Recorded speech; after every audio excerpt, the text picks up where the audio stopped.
Thank you, Jonathan. We have one more speaker to introduce himself and his work. This is Andrew Blum, who is the author of Tubes, A Journey to the Center of the Internet, the first book-length look at the physical heart of the Internet itself, which was published last year. Tubes has been widely and positively reviewed, and he'll share some of its story today. When not immersed in the Internet's depths, Andrew writes about architecture, design, technology, urbanism, art, and travel. And his articles and essays have appeared in numerous publications, including Wired, The New York Times, The New Yorker, Architectural Record. And I would also note that Andrew has a most special qualification out of all of us because he was actually a student of David Dillon's at Amherst College, where he took a writing course from David. So he has a different perspective than some of us.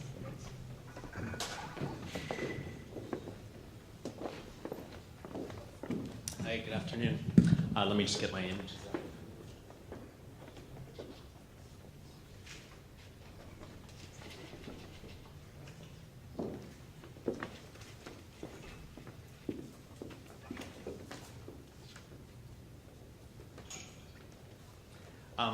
I was a undergraduate at Amherst College, and first thought I wanted to be a poetry critic, but thought that was probably a bad choice of profession, and thought that architecture would be much more practical. And my professor, Carol Clark, I was doing a sort of independent study with her on architecture criticism, and she said, "Oh, David Dillon is here in town." This would have been like 96, 97, is that right?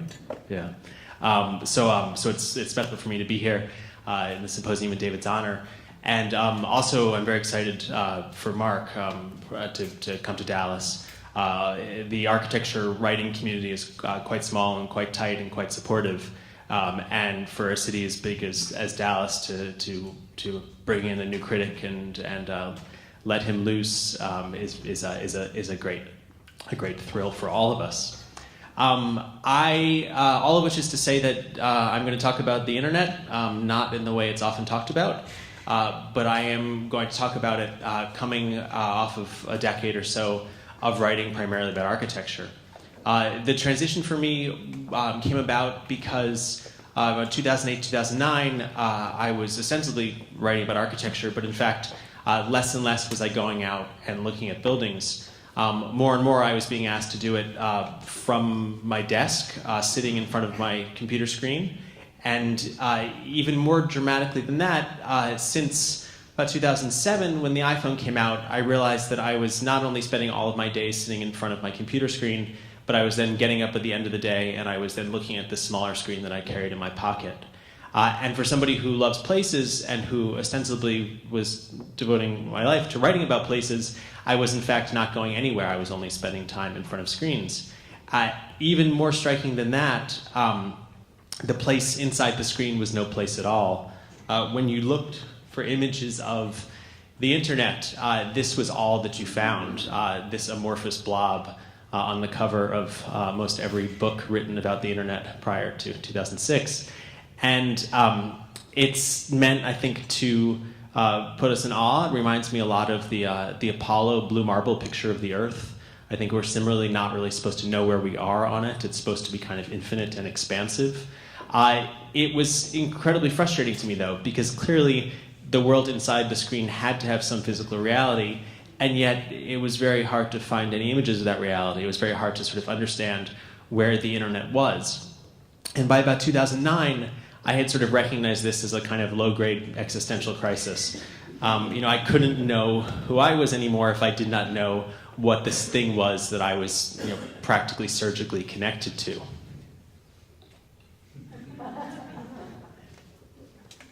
And then one day this happened. My internet at home broke, and the cable guy came to fix it. And he followed this clump of wires from behind my couch out to the sort of yard behind my building, and then said something to me that changed my life. He looked and he saw a squirrel running along the wire, and he said that, "I think a squirrel is chewing on your internet." And this, of course, seemed preposterous because the internet, as we all know, is a transcendent idea. It's a set of protocols that has changed the world. Real estate and dating and wars and everything and revolutions, everything you can think of has been changed by the internet. It is decidedly not something squirrels can chew on, right? But this had in fact happened. And I had a very clear image in my head, which was what would happen if I yanked the cable from the wall. If I sort of followed it from my living room, how far could I go? Because clearly there had to be something out there. There had to be some buildings, there had to be some physical network. It couldn't all just sort of be in the ether. There had to be some reality to this. And no sooner did I sort of ask that question than I soon felt a bit like a fool, because it turned out that only fools kind of went to look for the internet. You know, it was a kind of running joke, epitomized best. Oh, no, I do have this, excuse me. It was a running joke, like on the this episode of South Park, where the internet breaks, but there's no internet to know if the internet's broken. So they become internet refugees in California because they hear that's where the internet is. It's sort of very, very grapes of wrath. And then they do their best to kind of they discover that this is the internet, this thing that looks like a giant version of what you might have in your home, and they do their best to get it going again. They shoot at it, they play the Close Encounters of the Third Kind music at it, but that doesn't work. And then eventually one of the little guys climbs up the ramp and unplugs it and plugs it back in, and then the flashing yellow light is steady green, salvation, they're all saved. But this embarrassed me because this is what people thought the internet actually was. This is what people who thought the internet was a thing actually believed it had to be. The one person who did seem to have a clue was the late Senator Ted Stevens of Alaska, former head of the Senate Technology, Transportation, and I'm forgetting the third piece committee and Communication Committee, who said very famously in 2006 that the internet is not a big truck. It's not something you dump something on. It's a series of tubes. And for everyone, all of us who thought that the internet was a transcendent idea, set of protocols that had changed the world, this seemed comically wrong. Of course, it couldn't be a series of tubes. But it seemed to me not a bad way of sort of breaking it down, particularly for someone who had previously written about architecture. If, when we load a web page, there are 1,000 things happening behind the scenes, if there's all these this realm of logic and algorithms and bits and zeros and ones that are very difficult for all but a kind of very small tribe of people to understand, for all of those inscrutable logical things, there's also the physical, which is to say the machines the internet's made of, and the geographic, which is to say where the internet is. And so what I essentially did was decide that I would ignore as much as I could the logical and focus instead on the geographic and on the physical. And I ended up in places like this. This is a fiber optic regeneration hut in Kansas. The kind of basic unit of the internet is light, sort of nanosecond Morse code flashes of light through a glass tube, through fiber optic cables. On the sort of main nationwide backbones, every 50 miles or so, there's a hut like this where the light is regenerated. This picture came about through a photo essay that I produced for Wired magazine, where my editor said, is there like a hut in the middle of the country that regenerates signals? I said, I don't know, I'll find out. Got somebody on the phone at what was then Global Crossing, is now owned by Level 3. And she then proceeded to get on the phone a guy in Kansas City with a white pickup truck with lightning bolts on the side, who was responsible for maintaining all of the fiber optic regeneration huts in a 500-mile radius. And we then proceeded to have this sort of bizarre conversation about which was the most beautiful of those fiber optic regeneration huts, and it turns out to be this one. But it's instructive because it's a reminder that A, of course, the internet exists, and B, that it's traced upon the old landscapes. The rights-of-way nationwide are often run alongside the railroad tracks, most famously in the creation of Quest's network. And not only that, but there is a sort of real way in which we touch these places all the time. You have to kind of change your time scale slightly. I learned never to trace something, never to follow the journey from one place to another, but rather to take some kind of singular samples, to say that if you send a message from New York to San Francisco, it's very possible you will pass through this place, if only for a tiny infinitesimal second. And sort of shrinking my time scale and allowing myself to sort of range over multiple geographies, over both single places and also these kind of points, global size connections between cities. The geography of the internet began to become more apparent.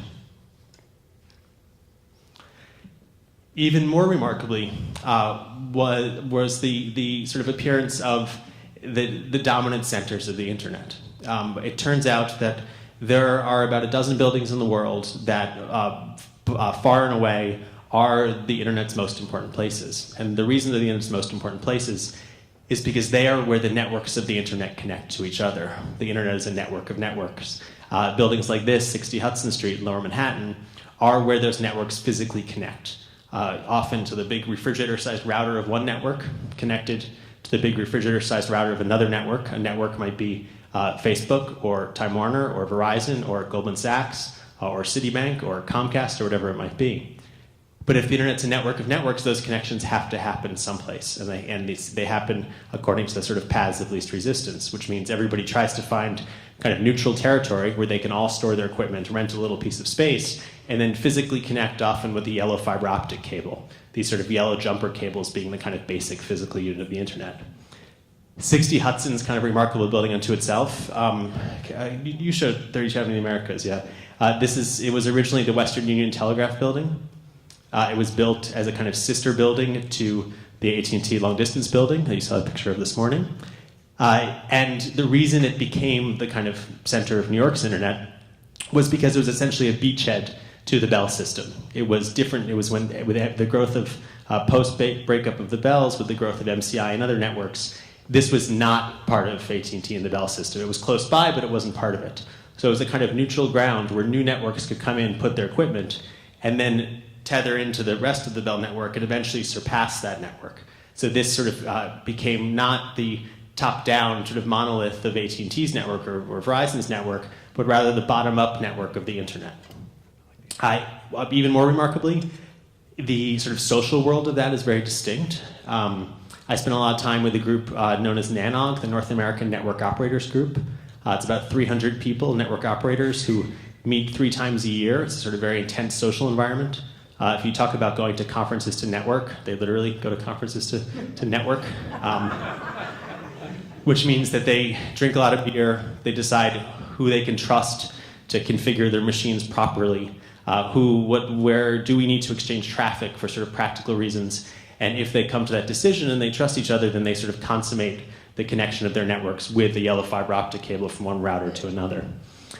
60 Hudson is also remarkable, and the reason it's so important is because it's the place where most of the transatlantic cables, depending on how you count, around 10 cables across the Atlantic that land on the beaches of Long Island or New Jersey and then sort of home run to the 9th floor of 60 Hudson, where they connect to everybody else. And they're all in the same place for the reason that international flights go to JFK.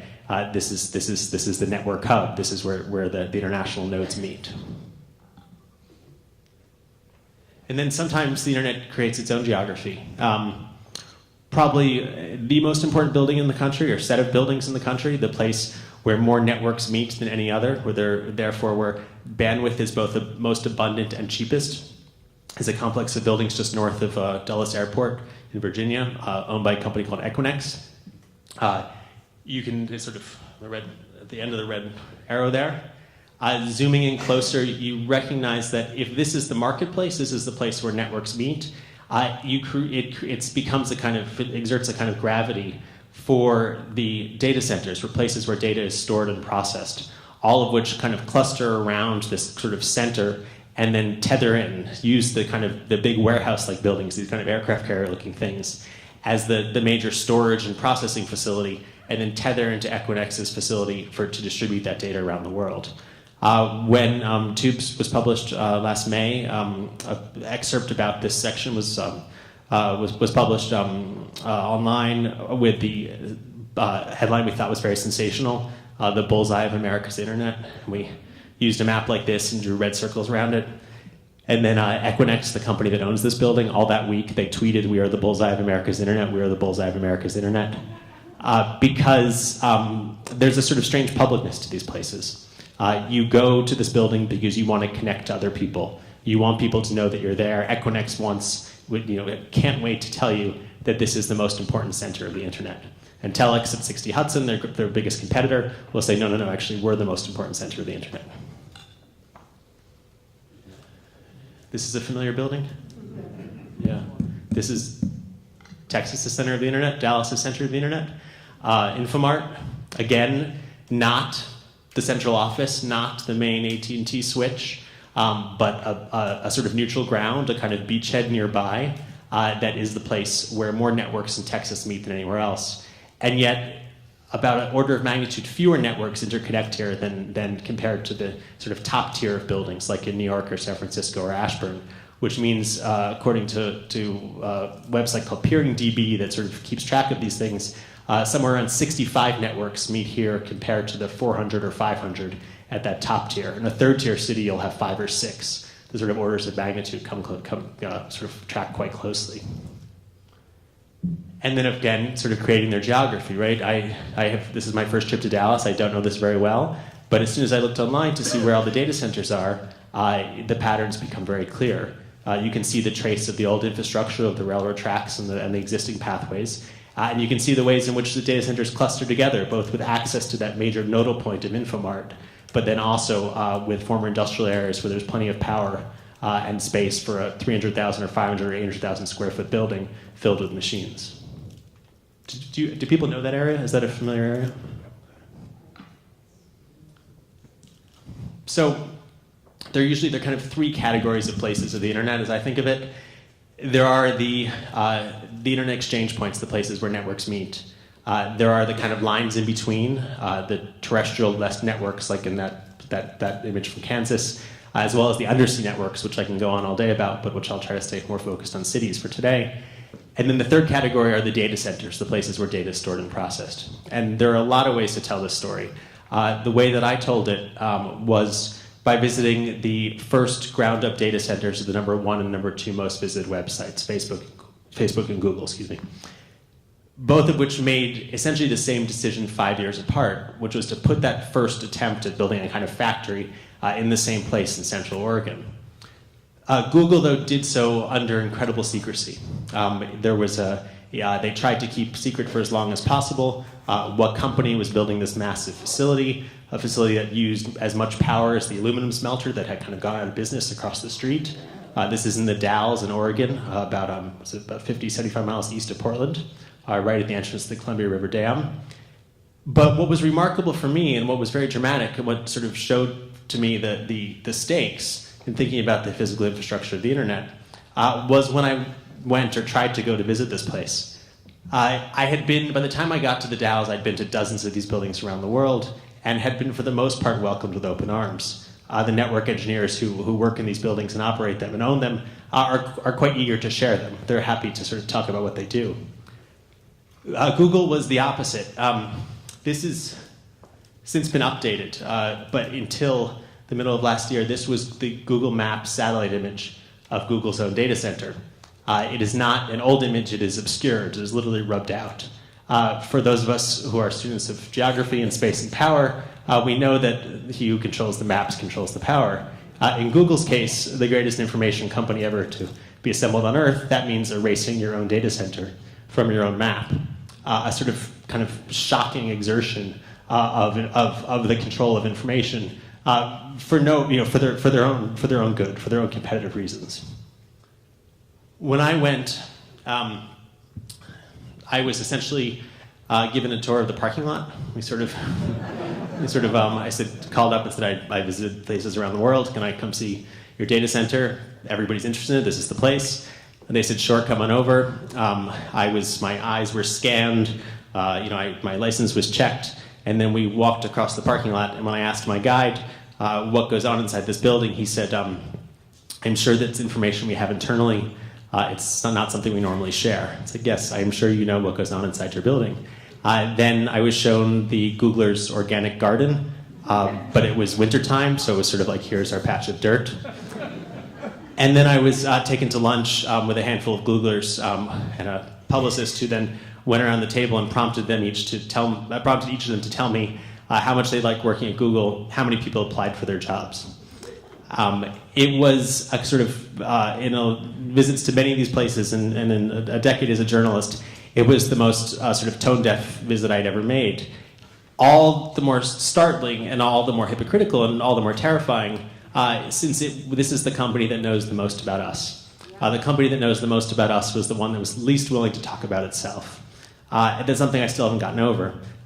They have recently talked more about their data centers. The part of it was on the impetus of I think it was 11 attorneys general who were insisting that they talk about their data centers. But it's indicative of the sort of stakes that we don't ask these questions. When we give something to the cloud, we give up responsibility for it. We don't sort of treat these things yet as public infrastructure. There is no public internet. The internet is a set of privately owned networks. But that doesn't mean that we can't sort of be more aware of where our internet comes from in the way that we've evolved our thinking about food and things like that.